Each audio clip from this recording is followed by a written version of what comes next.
Thank you for all coming. Well, our presentation is on ecology and sustainability, effective STEM partnerships. And my name is Mr. Jose Wilson, representing New York City along with my fellow teachers here.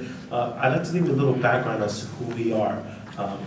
First, we're from IS 52, which is a middle school in Washington Heights. So that's on the way upper left-hand corner of Manhattan. We represent a predominantly Latino community, about 96% of the neighborhood, 98% in our school. Most of them are actually Dominicans, so about 2/3. So 2 out of 3 students are English language learners, and we have a nice concentration of special needs students, half of whom are included in an inclusion setting within our classes. And to my far right, I have Mr. Pasco, teacher, Ms. Orke, teacher, and Ms. Gonzalez to my left, teacher. Notice the theme there. I'd like to acknowledge, of course, a couple of people. We have Ms. Lewis, instructional coach, waiting right outside for all the cool kids. And we have Ms. Tejada manning the PowerPoint presentation in lavender shirt. He's our assistant principal for the school. We have Ms. Bracy, who is our resident diva and our arts director. She chose that title, not I. And Mr. Salvagan manning the camera in front of you with the nice prim suit. So, and obviously, I have to acknowledge the thorough support of the GE Foundation and the NSTA, not just monetarily, but also through their professional development. We've been able to do the things that we've done, and without their support and resources, we wouldn't be as far as we are. So we're really appreciative of their support. Now, a couple of notes. First, a couple of years back, I would say about 3 or 4 years ago, if I'm not mistaken, we started a school called the School for Environmental and Applied Sciences. At some point, we had broken up the schools into smaller academies. So we have our C's Academy and we have our VPA. VPA being the Visual and Performing Arts. C's is the School for Environmental and Applied Sciences. Now, when they first started, it was a real concentration on the sciences. So instead of opting for 5 periods of science, they went for 8 periods. The teachers tried to focus all the curricula, whether it be ELA, math, or social studies, towards trying to do more with the sciences in the beginning. At some point last year, a group of us, especially those of us who are on this panel right here, started discussing how we can integrate STEM into our school. We were trying to redefine what the vision was going to be and what it should have been for the 21st century. One of the key components there, of course, is trying to get STEM electives, which we found to be the most effective in the system that we had. So when I look at STEM, and when we looked at STEM, we started thinking about what are the 4 key components of STEM. Now, obviously you can read the slide for yourselves, but I also wanted to talk a lot about, we have 4 STEM electives at this juncture. We have astronomy, environmental studies, robotics, and engineering. So the 4 core sort of electives that we have, and we've divvied them up across 6th, 7th, and 8th grade. Also worth saying, we're going to have a 5th one next year, which is going to be computer gaming. So that should be real fun, and that's also going to be headed up by Mr. Salvagan, who you see with the camera over here. So with that said, I'd like to pass this along to Ms. Gonzalez. So our presentation is titled Ecology and Sustainability because 2 years ago we joined the Common Core Lab in New York City to learn about the alignment of curricula and performance tasks to achieve the Common Core standards, right? So as a team, the science department, the 8th grade science teachers, we decided to pilot this sustainability unit that we already had and align it to the Common Core standards in literacy through writing and reading. Creating interim assessments that will lead the students to a final product in which they were going to write an argumentative essay as to whether or not the change in acidity of the water would affect an aquatic ecosystem in a local park that we have. So the students were, they were required to do an investigation in the park, a fieldwork investigation, and do research also to write this final essay. So we had that unit. We It is aligned to the Common Core, and our objective, it was for the students to learn about the ecosystems. Now, we know that ecosystems are a network of interactions between organisms or organisms and their living environment. A stable ecosystem is going to sustain by itself. However, we know that there are changes that they're by natural causes, or they are caused by human impact that is going to disturb the balance in the ecosystems. So we want the students to learn as an objective that the ecosystem can sustain themselves and they can restore their balance. However, there are some changes that they're going to cause, that they are going to be restored, the ecosystems are going to be restored over a short period of time, or there are others that are going to take longer.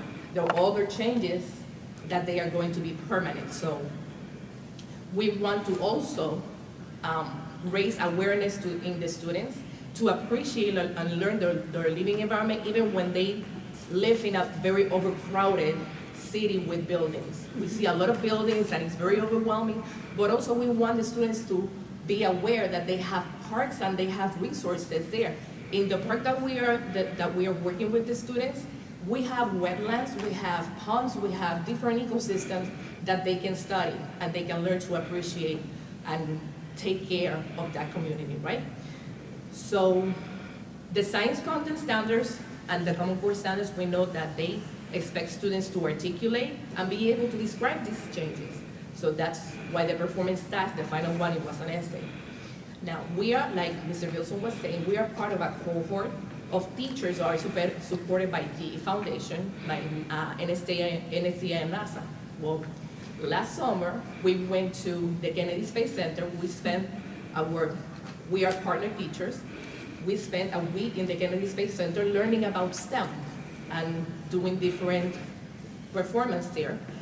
And we started to have conversations as to how we were going to find commonalities in our curriculum in math and science to apply what we learned about STEM.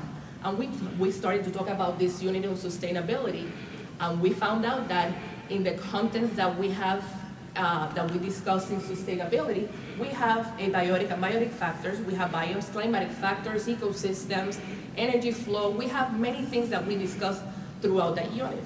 But also in math, we found out that in order for the students to gather the data that they need for this final task, they needed to do graphs, and they needed to do correlations, right, that they were learning in math, Mr. Wilson? Linear relationships. We didn't just want to focus on skills, but actual content. So we found it best to manage our science piece, where we have about sustainability, with actually teaching about graphing as well as correlation and trying to find linear relationships and correlation there.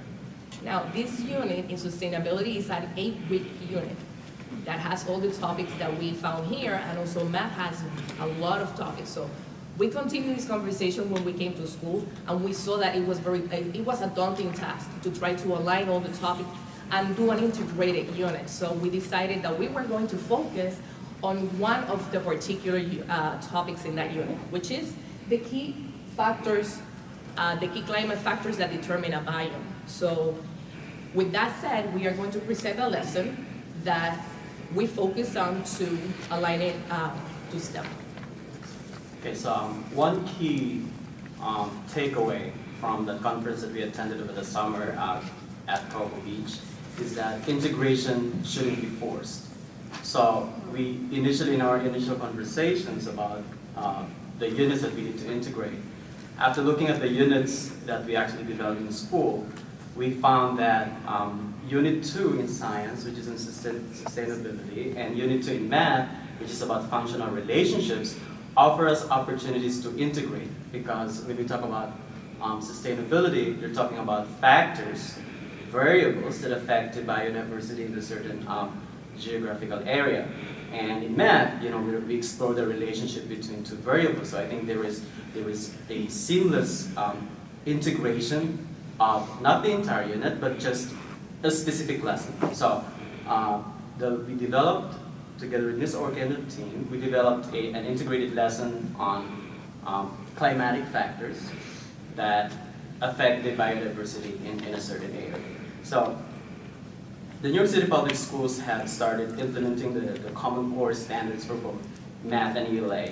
And so in this lesson, there are 3 math standards in terms of content standards that we're able to align, as well as 6 of the 8 math practices. So in the math activity this lesson, students are representing data about precipitation and temperature against the time, which is in months, and basically use that graph to analyze trends and patterns, and eventually, use that information to determine what biome is. They're actually studying 3 cities, so they use the graphs to determine what biome is each city. Okay, I'm the science teacher. I work together with Mr. Pascal, so we have the same class. So we basically, in this particular integration of topic or lesson, we actually co-teach the class. But before I go further into that co-teaching process, and we're going to show to you with the video, I just want to go over with what actually pushes us to do this.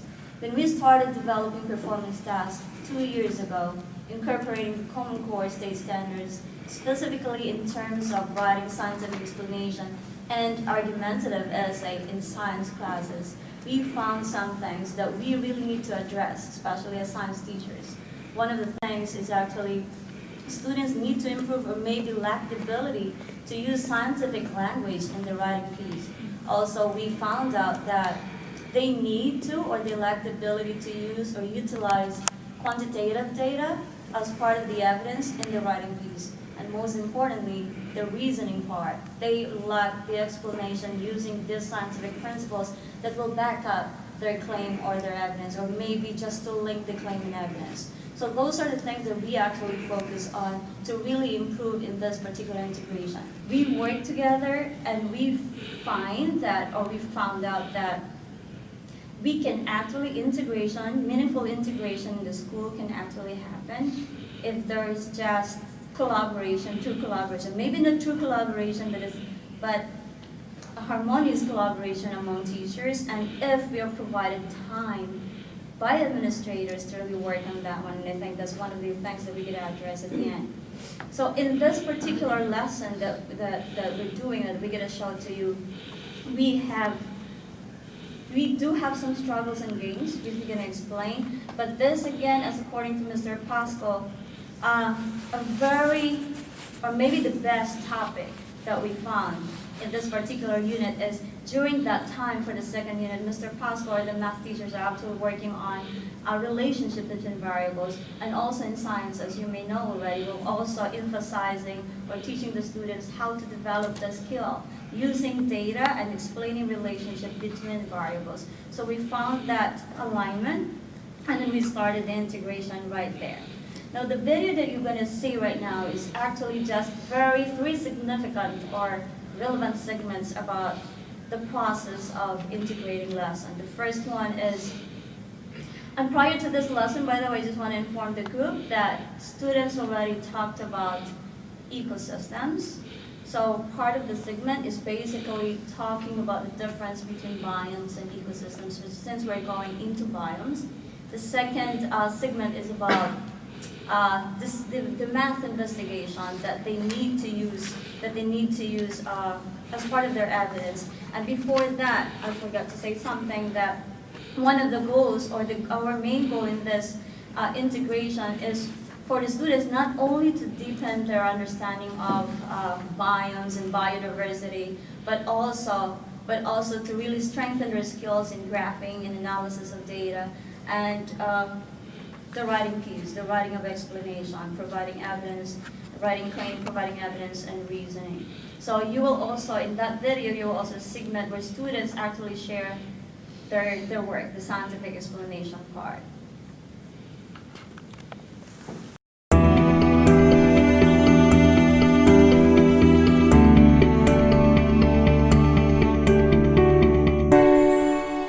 We're gonna proceed into a more complicated topic, which is on biomes. Okay, we'll learn about ecosystems already, and now we're gonna see the difference between a biome and an ecosystem. I just want you to spend a little bit of time to read this article on the board, so please take a minute or two to read this.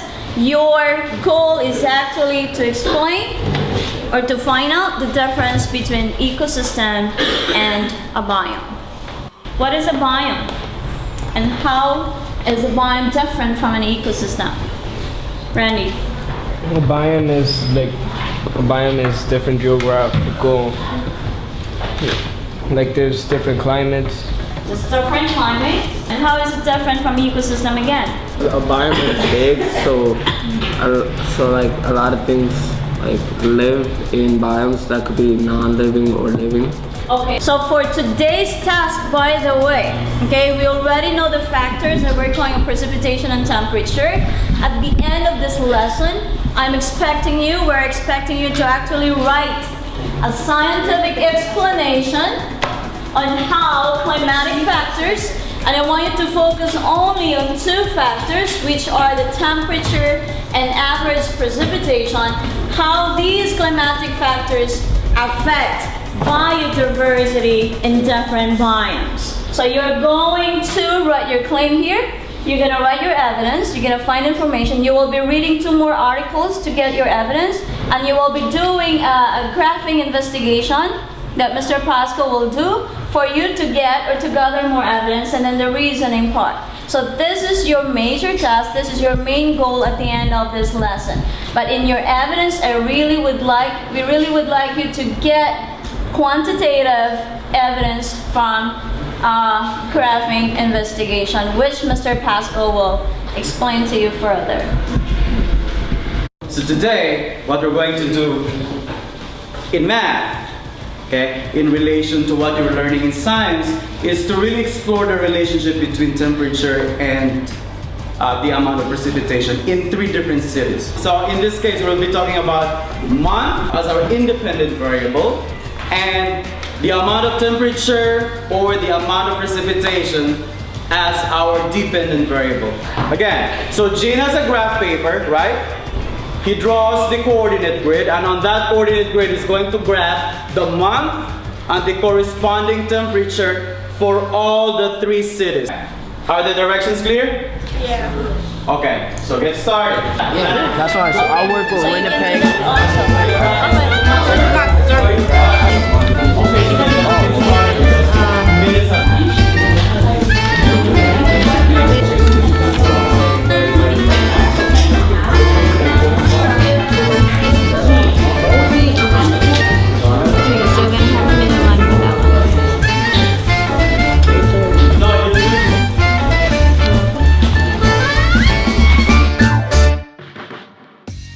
Go over the observations and discuss it with your partner or discuss it in your group after that time, and go over the questions in the class.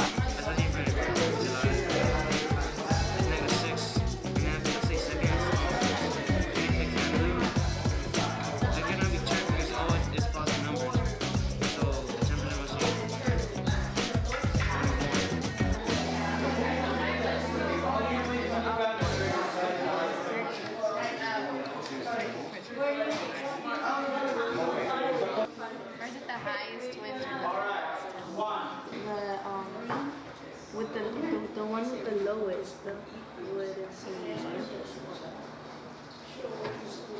this one?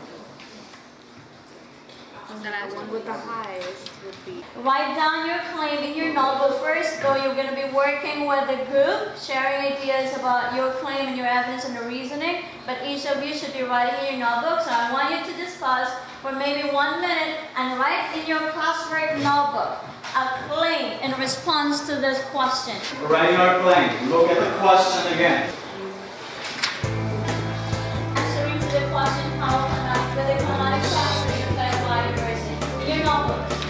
Okay, today we're going to look into your scientific explanation that I asked you to complete at home. Remember that we did this last week, and we had investigation, graphing investigation, that I want you to write, that I want you to use as part of your evidence. Okay, who would like to share their claim to the class? Alejandro. I claim that climatic factors such as temperature and precipitation affect biodiversity. This is because a biome which is characterized by a specific kind of climate and certain kinds of plant and animal communities. This means a biome is created by climate, weather, etc., temperature, plants, and animals in a certain community. One question, how did you use the results of your graphing investigation to support your claim? In the graph, graphing climate information, the temperature and precipitation of the 3 towns, Winnipeg, Izmir, Ulaanbaatar, can tell if it's a warm, dry, cold, or wet type of city. A year-round average of Winnipeg precipitation is 51.7 centimeters per year, meaning is the second highest out of all 3. But the highest is Izmir, 69.5 centimeters, meaning it's the wettest out of all. And Ulaanbaatar, it is the lowest precipitation, meaning it's kind of dry out of all. The temperature round average of Winnipeg is 3 degrees Celsius. It is the second highest, meaning it's kind of cold.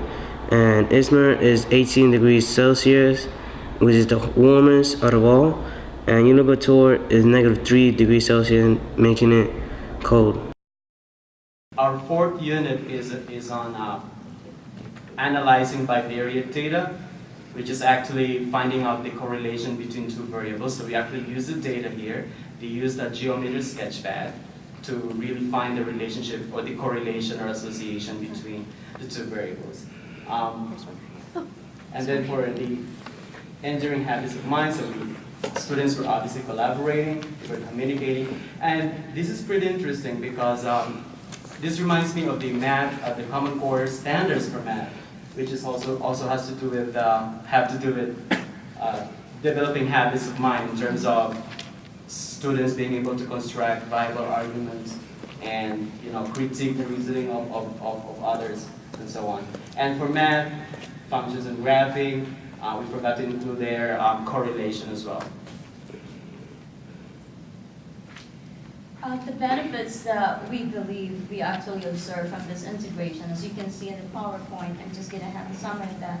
We have rigorous work, convergent thinking, collaborative discussions, bridging the learning, and deepened content knowledge. So in summary, there's concurrency, and we're actually giving one or same or common meaning to some words like that we're using in science and math, like variables, dependent and independent variables. So we actually see success in that particular part because students are really, for me as a science teacher, that is one of my struggles before, that it's very hard for the students to really understand or maybe sustain their knowledge about independent and dependent variables, but having that lesson also in math, like really I can see how they use the language and how they were able to use slope also in science when they do graph, which is a good thing, which I see a success in the disintegration. And just to sort of piggyback on that, again, the New York City Public Schools have implemented the Common Core standards this year, all of the standards. And in terms of deepening their content knowledge, big thing in the Common Core standards for math is that we need to nurture, we need to find ways for our kids to have a bit, deeper conceptual understanding of concepts, and to have procedural, fluency and even application.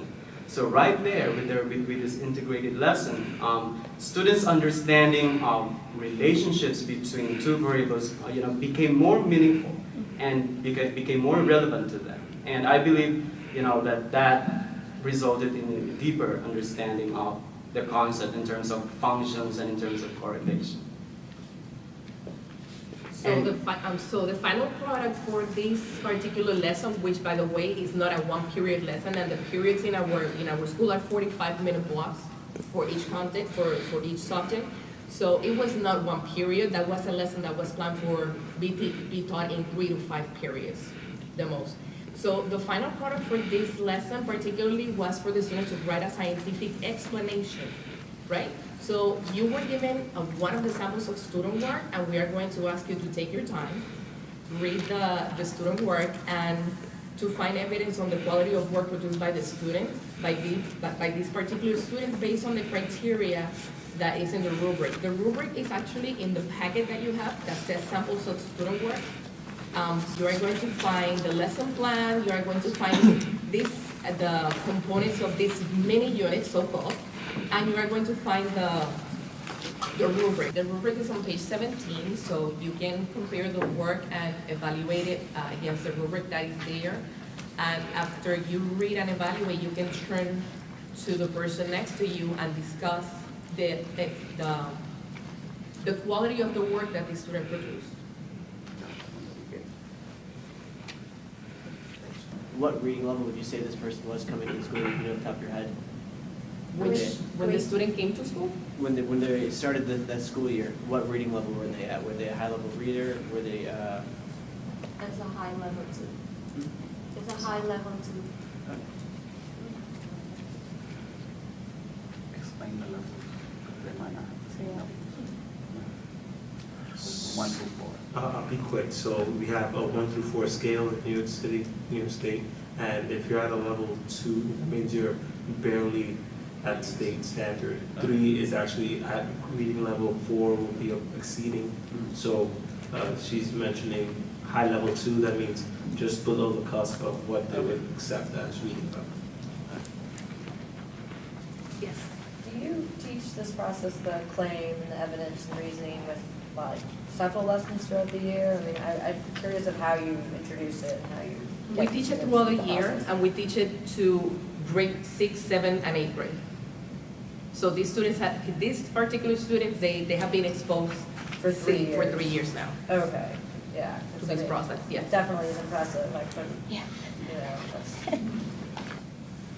So why don't we turn and talk with the persons around you and discuss the effectiveness and quality of the work produced by these students and your findings about the claim evidence and reasoning, especially focus on the use of evidence, since the students had to use the data, the quantitative data in the graphs, to discuss and support their claim. I mean, she does a good job. It's very circular. Yeah. It's kind of. And anybody wants to share their thoughts about the student work? We discussed the fact that she did a good job of discussing or citing evidence from articles, but did not really have the quantitative data from the graph. Yes. And I think that is, because that's the first draft, and I think that is, again, right now, at present, we're still struggling to really emphasize to the students how to really use quantitative data and include that, especially as part of the evidence and the reasoning part. And we're still working on it. Yeah. In the process. Beth? Yeah, that's what we- The rubric right there really helps make it really clear exactly where he or she is lacking and where she's already doing well. And so it really helps get a handle on what the next step is. And the other thing that struck me about this is that we see this so much everywhere we go, not just at IS 52, where children are still developing their thinking and their reasoning, and it's kind of heartening to see that it's not just me that's struggling with this, that it's everybody, that we're all working toward the same proficiency. Yes. Yes? Well, I wasn't really, I'm not very experienced. I mean, I teach high school seniors, so not really experienced with 7th and 8th grade, but considering that you said that she was not quite, she was just a little below regular reading level, that seemed pretty good for someone who wasn't below. I mean, you know, it seemed like she at least could articulate her feelings, and she could articulate what she thought. I'm sorry, and I think as Mrs. Allen said, that we've been working on this, we've been giving this to the students since 6th grade, so that really helps a lot. We're doing performance tasks with scientific explanation arguments in 6th grade and 7th grade, and maybe that's why at least it sticks to them how to really write evidence. Yeah, the key has been the consistency in instilling in the kids the performance skills that they need in science and across the content areas. We have teacher team meetings in which we discuss with the ELA teachers some of the skills that they need. We use the same rubric for informative and argumentative essays, and it's a conversation that has started, but we're going to talk about that more in depth later. Any other comments from here? Yes. I also teach in New York. We're in the western side, but it was nice to see you guys use the iClaim because we are also using it in our district. But the same thing that you guys are struggling with, we are too. And one strategy we've been using, we've collaborated with our ELA teachers, is they use a P paragraph. It's point, evidence, and analysis. So what I've been doing is with the evidence, I tell them they have to have one qualitative, one quantitative, and then other, which could be like articles. But I find that the hardest things that kids struggle with is the reasoning, which is our analysis piece. And there's also a big gap between ELA's definition of analysis and science's definition of analysis. Because theirs is just restating the claim, and that's not what it should be in science. It should be like the content behind it. Why does this evidence support your point? But I thought this was pretty impressive for upper level too, especially at 7th, 8th grade, and with the dynamics and demographics of your school district. I'm very impressed. And some of the things that we gain is the collaboration among the teachers. They are partner teachers in their team, and we are partner teachers in our team, but we all plan together, and we gain so much strength in having conversations, deep conversations about content, and planning this lesson, and struggling and just challenging each other into what would be more effective to plan this lesson. Another game was providing the teachers with opportunities to learn from content from each other. They actually learn science with these meetings, and we learned more, and we were more stronger in learning some of the math skills that we needed to implement in science as well. And also we gained understanding the requirements of the standards. So we started planning, just looking at the standards to see how are we going to assist the students into help achieving those standards. So we start planning from there. We took the standards in content in the Common Core that we wanted to achieve, and started planning and having conversations on the content and the methodologies that we wanted to implement. Mr. Wilson? I mean, I gotta be honest too. We have, as I told the team earlier, we have 2 people who are introverts and 2 people who pretend to be extroverts. So generally, I found this to be a very cohesive team. Like once we coalesced around the idea that our students could really benefit from having a sort of integration between science and math, it just flew from there. It was like a boom, boom, boom, which obviously you won't see everywhere else. So I found this to be a very special team. Thank you. Oh, so anything else, guys? Well, again, in terms of that sample work, I just want to add something to what my colleagues have already said. That in terms of the level, the mathematical skills of that student, she's actually a high 3. So in terms of his math proficiency, she's on level. And now my task has been to help that student, make the connections that math and science actually have something to do with each other, and she can only benefit from applying her math skills to the concepts that she's learning in science. So that's one definite benefit that our students had. And lastly, co-teaching is not, or integrating lesson is not only looking into learning one subject, like I'm learning math and he's learning science concepts, but also the best practices that Mr. Pascal could actually share today when he handles this particular class. And maybe my best practices I'm also doing that works in a particular class. We also share those practices, which is wonderful. Now, of course, none of this comes without its fair challenges, so we did struggle. We had a lot of them, but one particular one was about programming. And of course, we're working in Carnegie units now, so we're working with the 1 through 8 schedule, timing those block schedules off. The president's a problem with trying to get math and science teachers to work together. Ms. Gonzalez came up with a great idea to try to have math and science at least work back-to-back periods and vice versa. That would work very well for us, but at this juncture, we didn't have that. Also, the pacing and the syncing of the lessons. So we actually tried to integrate scientific notation with mass and bodies, their mass and bodies units, but our math unit was our first unit, and their science unit was their last unit. So one of us had to budge, and unfortunately, because of the way that the testing program went, we had to do ours first. So it was a no-win situation with that one, so we were able to finally find one that actually worked for both of us. And lastly, if we're teaching these lessons separately, then we need to be able to provide the timely feedback to the students and their own content. So in a way, we're trying to be as convergent as possible, but that isn't always possible given the demands of the actual subject. So until we can find a way to break those silos, as Ms. Ramirez said yesterday, then it's harder to really get convergent thinking going with these two subjects. So in terms of the school organization and the structure that is necessary to implement STEM education the way that we try with this one lesson, we need certain things to happen in terms of at the school level.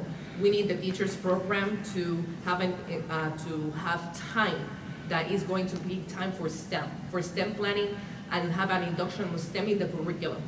Not only in the electives that we created this year, and the curriculum for those STEM electives are in development right now, but also just to talk about the content areas, to integrate STEM there. And also, it's necessary to have teachers as leaders and as managers of this program. We have the fortune, we are grateful and very fortunate to have a leader in our school, a group of leaders like Mr. Tejada, our assistant principal, and our principal, Dr. Fernandez, that he believes in the teachers as being the leaders in the classroom and also in school as well. So we have been empowered to develop our own curriculum, to lead our own meetings, and to do the work that we know that is going to be beneficial for our students, because we are the ones that know best what is best for our students.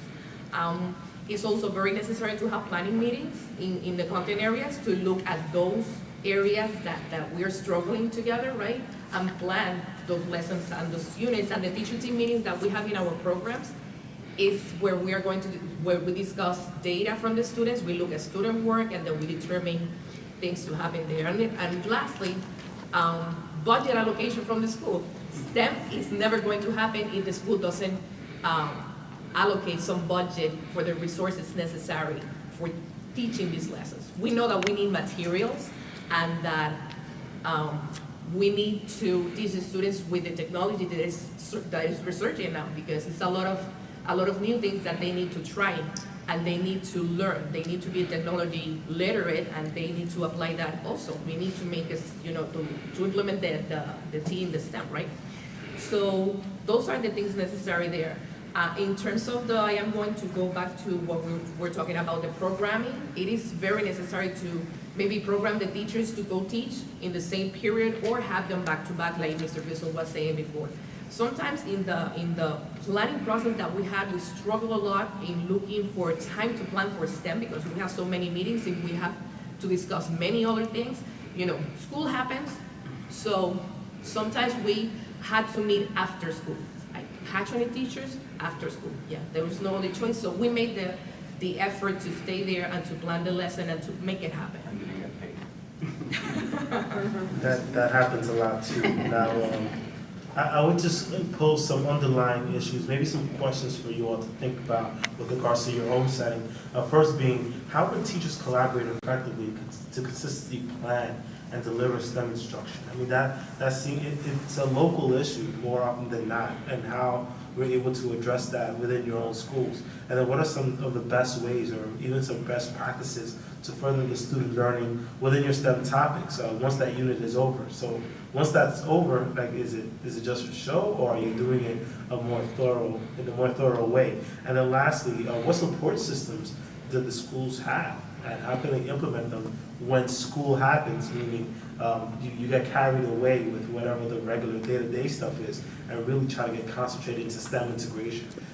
Having said that, If you have any questions or comments, concerns, please let us know. Yes. Yes, sir. I applaud you teachers, I really do, and the administrators. I was a high school teacher for 10 years. I left high school because of these silos that they were talking about last night. I always, years and years ago, you can tell by my gray hair, years and years ago, I always thought that the math and science teachers ought to teach together. If you teach in whatever subject, you got to be able to implement the right math for that. And then I went into higher education. And again, I started teaching students who didn't have these skills. So you guys are really the pioneers. Scientists and statisticians don't work in isolation of each other. You have problems, so what do? You do teamwork. That's what people do. So if you start doing this in middle school and then they continue this on to the next high school, they're going to be more successful to think, hey, this is pretty cool. This is what I really want to do. So again, I applaud you all for starting this process. Thank you, sir. Thank you. Any other questions or comments? Our school district, we got a huge grant, and we're having like this elaborate construction put in for STEM. But it's nice to see the administrators on board with you guys, because that is not happening in our district. We're being asked to create STEM courses, but it's not, their ideology of it and ours is completely different.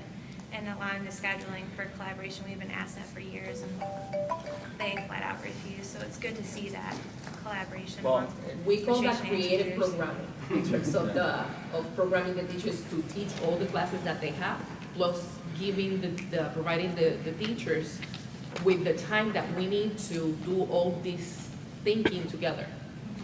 Analyzing student work, looking at the effectiveness of the lessons through student work, talking about the connection of ELA with the science and the social studies.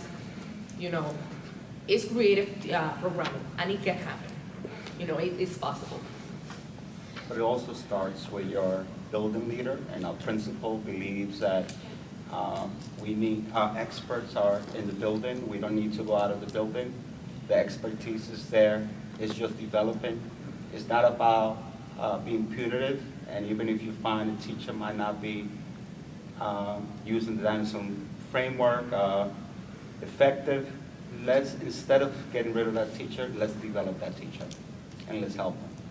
So it's about helping each other and supporting, building a support system among every one of us. While we are discussing this, we gave you a feedback form. So we would like, and we take feedback seriously.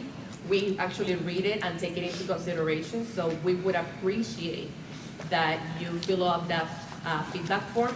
How do your students perceive nature after being involved in a study with sustainability and ecology? Have you noticed any pre and post thoughts on that? Many students, because we are teaching living environment and we're teaching this way, and we have been trying to introduce this, many students are involved in service learning. And they are involved in service learning, taking care of the natural environment around the community. It's about providing opportunities for the students, events like that, and activities in school, so they can apply what they learn, and they can be active in the community. And second, empowering them into planning. The Earth Day celebration that we had was student planned, and it was a success because of that. So when you empower students and they're not just giving all the information and just being assessed by performance task or a test, they are going to be involved, and they are going to, that awareness, you are going to see it demonstrated by the success of these activities and how they participate. We have the American Museum of Natural History through Urban Advantage. We have Columbia University as TREES program, but TREES is also focused on integrating STEM. So all the efforts are focused on the same goal that we have. And we've been really hoping to bring nature to our school, like a greenhouse. So if somebody could support us in the greenhouse, that would be great. Well, ladies and gentlemen, thank you so much for coming a little long time. I really appreciate it. Please go to, thank you. Please go to 52.org. You can always contact us there. I appreciate it. Thank you. We appreciate it.